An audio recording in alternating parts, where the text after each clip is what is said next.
Dugaan penyelewengan dana Desa Seinangka, DPRD Asahan lakukan rapat dengar pendapat. Seorang penyelenggara pemilu di Nias Utara dinyatakan reaktif COVID-19. Merebaknya wabah COVID-19, penggiat seni musik di Pematang Siantar kembali bangkit. Selamat malam pemirsa, selain cuplikan berita tadi, kami juga akan menghadirkan sejumlah informasi menarik lainnya.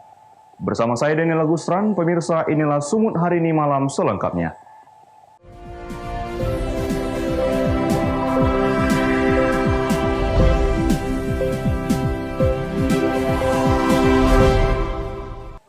Pemirsa, diduga ada penyelewengan badan usaha milik desa tahun 2016 sampai tahun 2019 dengan anggaran Rp291 juta yang dilakukan oleh perangkat desa Seinangka. DPRD Asahan lakukan rapat dengar pendapat di kantor Balai Desa Seinangka.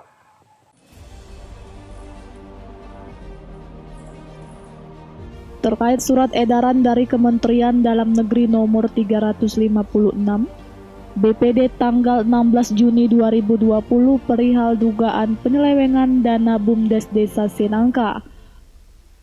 DPRD Asahan melakukan rapat dengar pendapat di kantor Balai Desa Seinangka, Kabupaten Asahan, Sumatera Utara. Kepala Desa bersama anggota BUMDes dalam RDP tersebut membahas terkait penyelewengan dana desa tahun 2016 sampai 2019 yang dilakukan perangkat desa dengan anggaran Rp291 juta. Terkait evaluasi pelaksanaan dana BUMDes tahun 2016 sampai 2019. Diduga ada penyelewengan di Desa Sungai Nangka nih ya Pak? Kalau dari rumor surat yang masuk itu diduga seperti itu. Jadi sikap Bapak sendiri apa Pak? Harus diinventarisir akar permasalahan. Bagaimana si penerima pinjaman ini, di mana tingkat keberhasilannya, juga sebagai pengelola BUMDes ini, bagaimana perkembangan dana yang sudah disalurkan ke masyarakat, apakah berhasil atau tidak. DPRD menilai pemerintah desa bersama perangkat desa Seinangka selama ini tidak mengerti ADRT BUMDes simpan pinjam yang dilakukan selama bertahun-tahun. Wanda Pratama melaporkan untuk Farina TV. Desa Gunung Baringin, Kecamatan Portibi, Kabupaten Padang Lawas Utara, melaksanakan penyaluran bantuan langsung tunai yang bersumber dari dana desa kepada masyarakat yang terdampak COVID-19. Bantuan langsung tunai dana desa tahun anggaran 2020 tahap 2 di Desa Gunung Baringin, Kecamatan Portibi, Kabupaten Padang Lawas Utara telah disalurkan kepada masyarakat yang terdampak COVID-19. Penyaluran bantuan langsung tunai ini dipusatkan di kantor Desa Gunung Baringin dan langsung disalurkan oleh Kepala Desa dan didampingi dari petugas kepolisian dan TNI serta pendamping lokal desa. Sebanyak 111 kepala keluarga yang menerima bantuan langsung tunai dengan jumlah uang sebesar Rp600.000 per kepala keluarga. Kepala Desa Gunung Baringin mengatakan bahwasanya data penerima bantuan langsung tunai yang bersumber dari dana desa merupakan hasil dari musyawarah desa bersama pendamping desa, Babinsa, Babin Kamtipmas, BPBD, dan seluruh lembaga yang ada di desa, serta masyarakat Desa Gunung Baringin. Penyaluran BLT dana desa di Desa Gunung Baringin, Kecamatan Portibi, Kabupaten Padang Lawas Utara ya berjalan lancar, dan kita semua sampaikan dan umumkan kepada masyarakat bahwasanya dana desa kita itu berjumlah Rp833.039.000 dan itu. Ini Pak, penyaluran tahap berapa nih Pak? Ini adalah penyaluran BLT dana desa tahap 2 tahun anggaran 2020 dan berapa tuh Pak? Rp600.000 per kakak dan murni bersih tanpa ada potongan. Selain itu, salah seorang warga Desa Gunung Baringin mengungkapkan dirinya sangat berterima kasih atas bantuan dana desa tersebut yang dapat membantu kebutuhan sehari-harinya. penyaluran BLT Pak, berapa Pak nominal yang diterima Pak? Sebanyak Rp600.000. Pembagian BLT ini tahap berapa ini Pak? Tahap kedua? Ini yang tahap kedua yang 600. Yang pertama pun 600. Arif Siregar melaporkan untuk Eva Rina TV.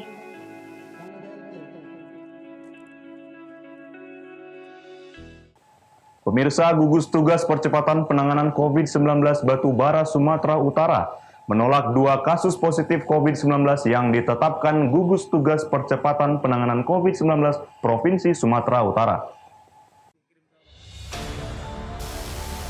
Penolakan tersebut disampaikan Kepala Dinas Kesehatan Batubara Wahid Kusyairi dalam konferensi pers di Posko Gugus Tugas Percepatan Penanganan COVID-19 Batubara.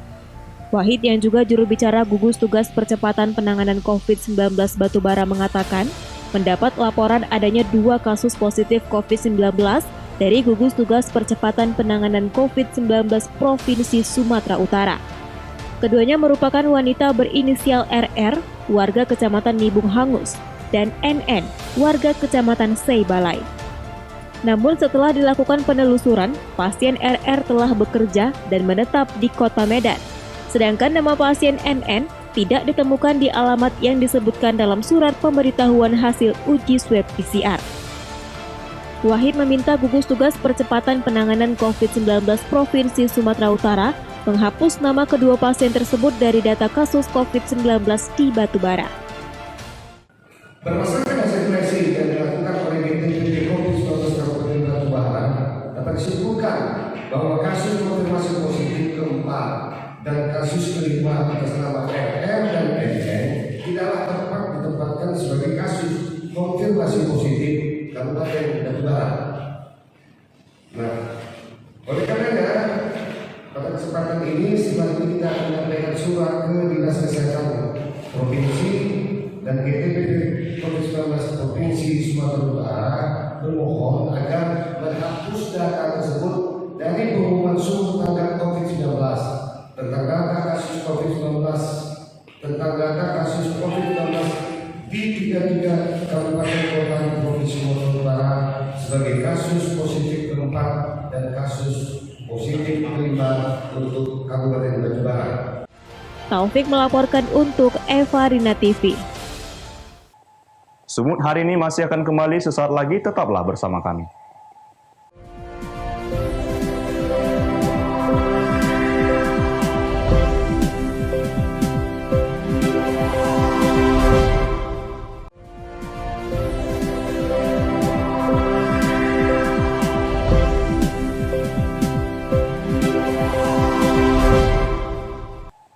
Terima kasih masih bersama kami, pemirsa.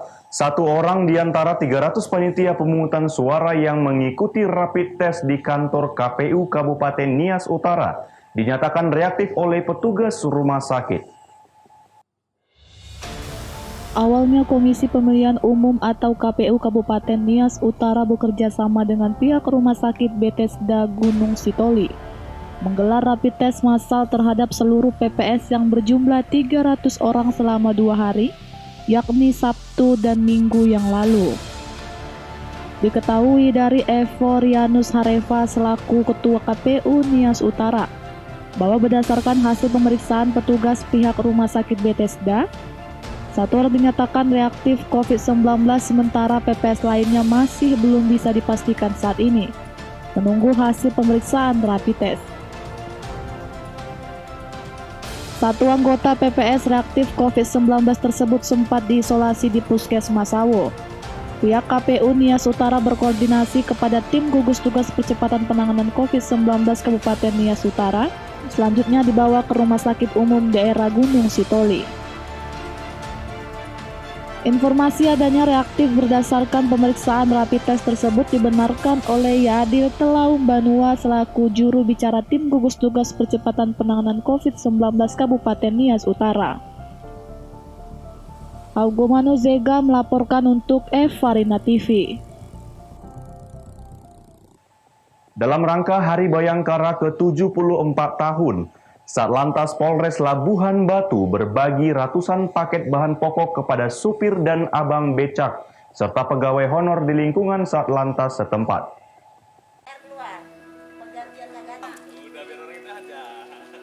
Satuan Lalu Lintas Polres Labuhan Batu tak hanya membagikan ratusan paket bahan pokok kepada para sopir dan abang becak, namun juga pegawai honor di Satlantas yang tersebar di pos-pos lantas juga mendapatkan bantuan bahan pokok.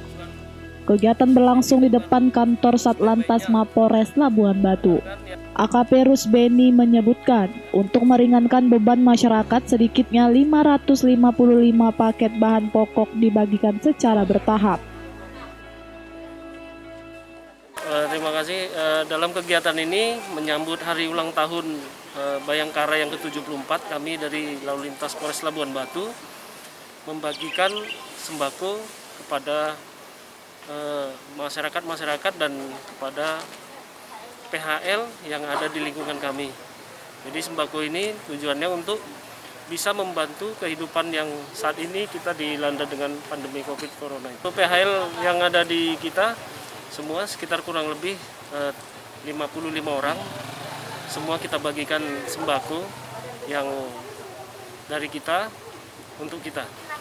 Untuk masyarakat yang kami bagikan dari Satlantas Polres Labuhan Batu, sekitar 500 sembako sudah kami sebar kepada masyarakat seperti supir-supir, tukang becak, dan tukang sapu, dan lain sebagainya.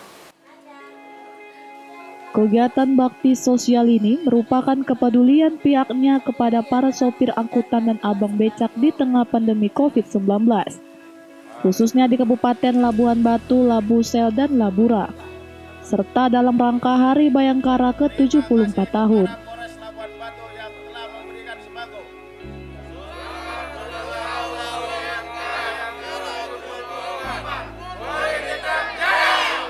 Ucok Sitorus melaporkan untuk Farina TV. Pemirsa, Lembaga Bantuan Hukum Pematang Siantar melayangkan gugatan ke Pengadilan Negeri Pematang Siantar terhadap Wali Kota Pematang Siantar sebagai Ketua Gugus Tugas Percepatan Penanganan COVID-19 yang dinilai tidak profesional dalam penanganan pasien COVID-19.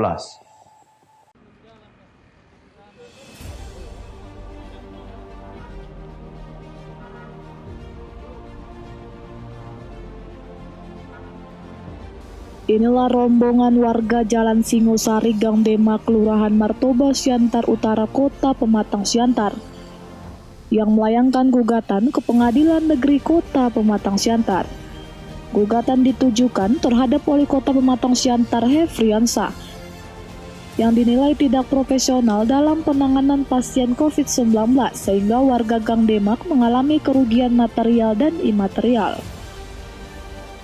Para warga didampingi 8 orang pengacara dari Lembaga Bantuan Hukum Pematang Siantar. Binari Situmorang, salah satu dari 8 pengacara Lembaga Bantuan Hukum Siantar, mengatakan, sesuai keterangan sejumlah warga Gang Demak yang sempat dirawat di Rumah Sakit Rujukan COVID-19 Pematang Siantar, tidak mendapat perawatan standar yang dilakukan pemerintah. Ketua GTPP COVID-19 Pematang Siantar Hefriansah dinilai lalai dan perbuatan tidak prosedural dalam penanganan COVID-19. Seharusnya gugus tugas mengumumkan kesembuhan 2 pasien asal Gang Demak karena sebelumnya telah diumumkan positif COVID-19. Tentunya hal ini menjadi stigma negatif terhadap 2 pasien tersebut di lingkungan mereka. Gugatan ini didasarkan atas tindakan dari pihak yang berwenang, dalam hal ini kepanitiaan gugus penanganan percepatan COVID-19, yang dinilai oleh warga dalam hal ini sebagai korban melakukan gugatan class action ini dengan tujuan menuntut ganti kerugian material dan imaterial.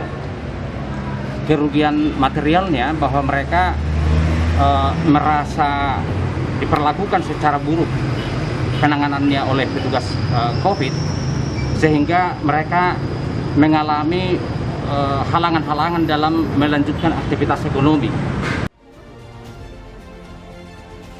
Binaris juga menilai gugus tugas percepatan penanganan COVID-19 Pematang Siantar lepas tangan terhadap pasien sembuh, Selain itu, para kuasa hukum warga Gang Demak telah melakukan pendataan yang telah dilampirkan dalam surat gugatan terkait kerugian yang dialami beberapa warga.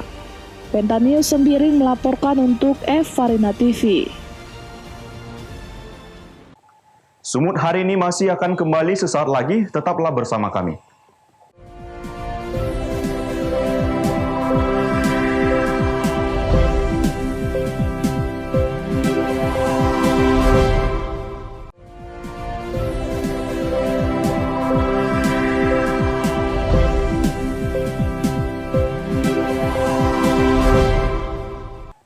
Terima kasih masih bersama kami. Merebaknya wabah COVID-19 berdampak terhadap semua kalangan, tak terkecuali penggiat seni musik di Pematang Siantar.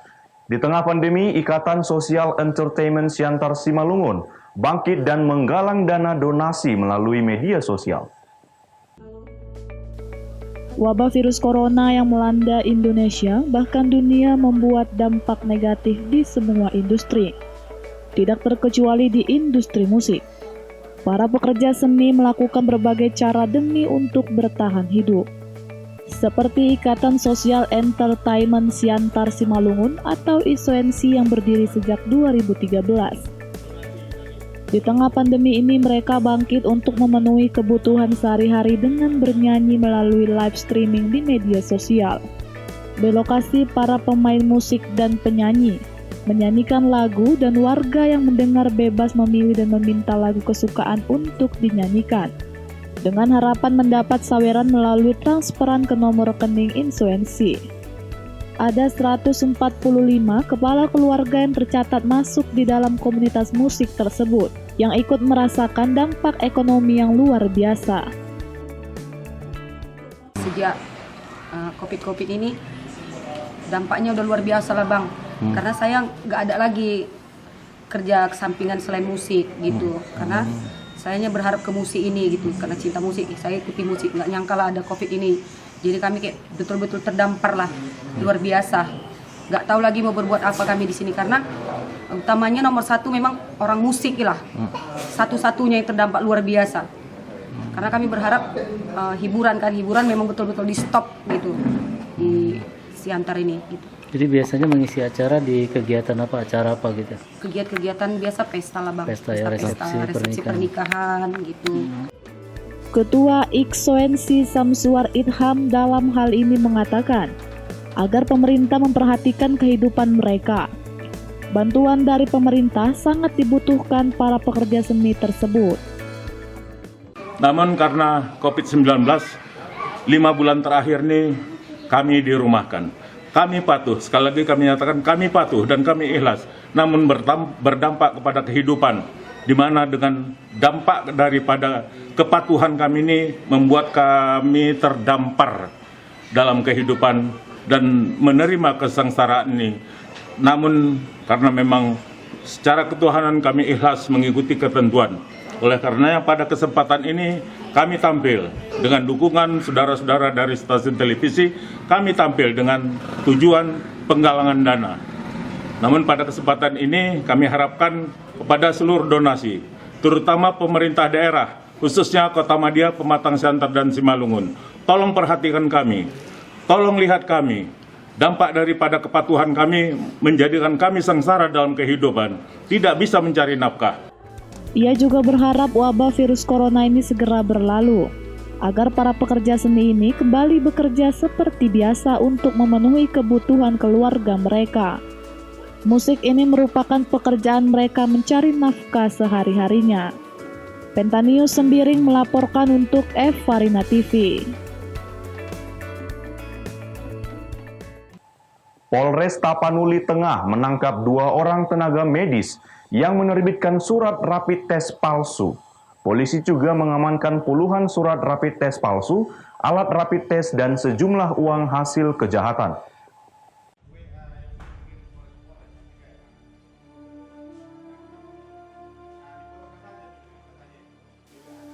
Dari hasil penyitaan kepolisian sepintas tidak ada perbedaan antara surat rapid test asli dan palsu.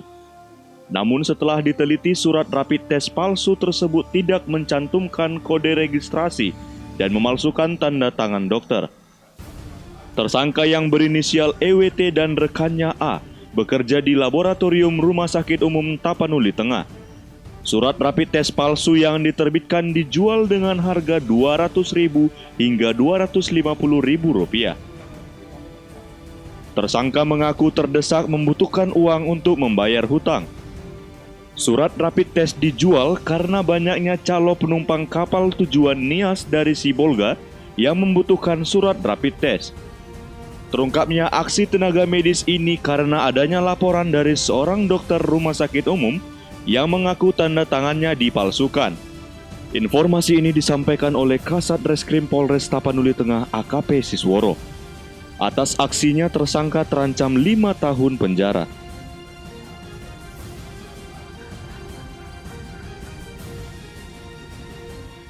Yang asli, dan inilah yang dia palsukan. Sekilas kasat mata sudah kelihatan. Beda ya? Beda, sekilas kasat mata. Ya, jelas beda. Oh, jauh. Sama.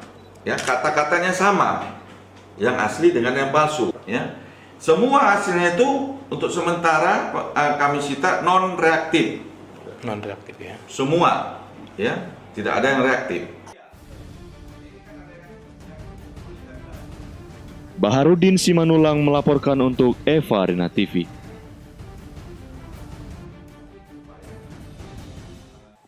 Pemirsa, demikianlah rangkaian informasi dalam Sumut hari ini malam ini. Saya Daniel Agustran mewakili kerabat kerja yang bertugas pamit undur diri. Terima kasih atas kebersamaan Anda dan sampai jumpa.